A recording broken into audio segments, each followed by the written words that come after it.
don't get lots of emails like a lot of people are in the know, whether they sign up for newsletter, email, updates, events, what have you. I try to stay free and clear of too many notifications for various reasons.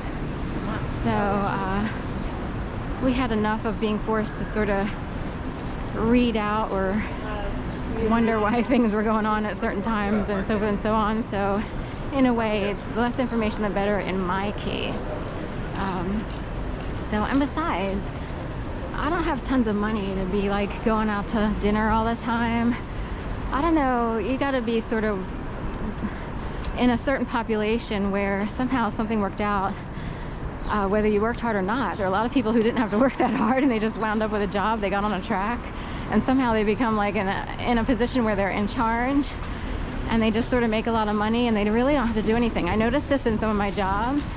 Like, that's interesting because it's kind of an easy, if you know, we had people in charge and they basically just delegated tasks, and it's hard to explain. But then there are people who work like dogs, you know, and they barely make enough. You know, even underlings in the publishing industry, they do a lot of work. Sort of like being a nurse compared to a doctor, and the doctor has a very specific role. They bear the responsibility, but in the world of publishing, there's not much responsibility to bear. Depending on what kind of publications you're in charge of. If it's like a trade publishing and it's puff work, you know, you sort of do things just to beef up people's egos for certain trades. There's not much at risk, if you will. So some people get paid a lot of money to sit there and pretend that they know what they're doing, and then you have all these people, so, you know, working their, you know, ASS off, and they make half of what their bosses make. So, and it can seem like how do you fix that? You know. Anyway, I guess people like that who make a really decent salary each year, whether they work hard or not really, get to go out to dinner all the time and try to reward themselves from having a boring day at work just sort of surfing Facebook. I knew someone who's technically, he has a law degree, he doesn't practice law, but he surfs Facebook 90% of his work days, and he's an office manager for a law firm. So anyway, he married someone who's a lawyer who practices law, and I guess his sugar daddy is how you work it. So Clover Street, this is where the food truck festival will be here on May 4th. May the force be with you, food-wise. So,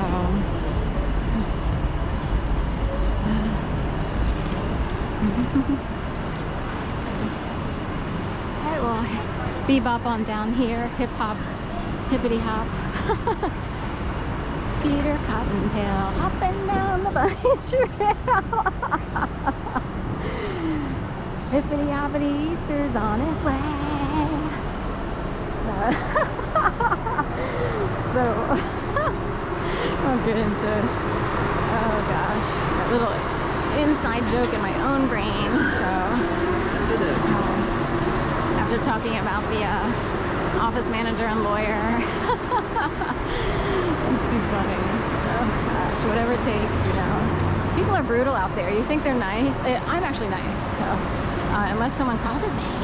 I'm kidding, but seriously, you can meet people and you're like, oh my god, yeah, they're so awesome, and then all of a sudden they turn all biatch on you, like some sort of jazz hands, you know, on whatever, what's that show, Will and Grace, and all of a sudden someone who you thought would be like a totally awesome friend turns into like this screaming monkey of a hissy fitter, you know. And you're like, oh. We have someone who thought they could control everyone around him. I get it, I get it, I get it. I get it, I get it.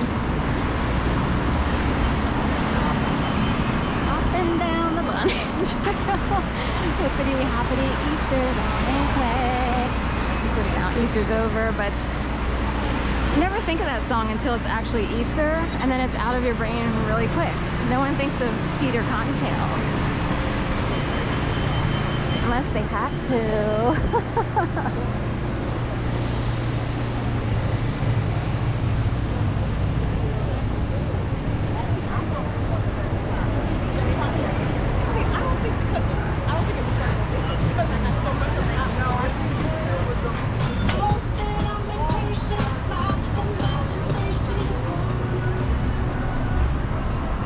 hippity hop on over here.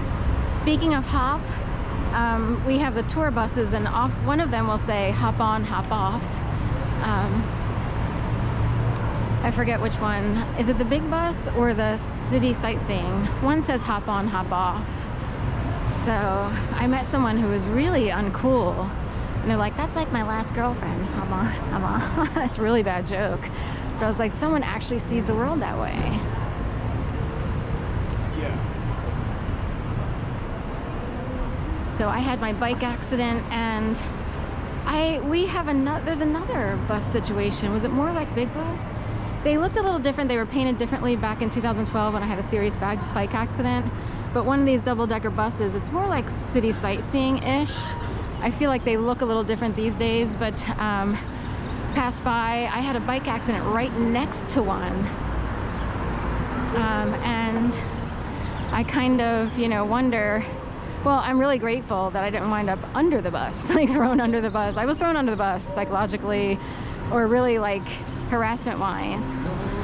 But anyway, luckily, all it was a bunch of stitches on my upper lip to my nose. And then also, what do I want to say? Oh, my hand had almost impalement marks. So I have videos of that on my YouTube channel. That's from 2012. Back then, I didn't know, I couldn't have done this. I didn't have the money and also, or the wherewithal of being slammed left and right.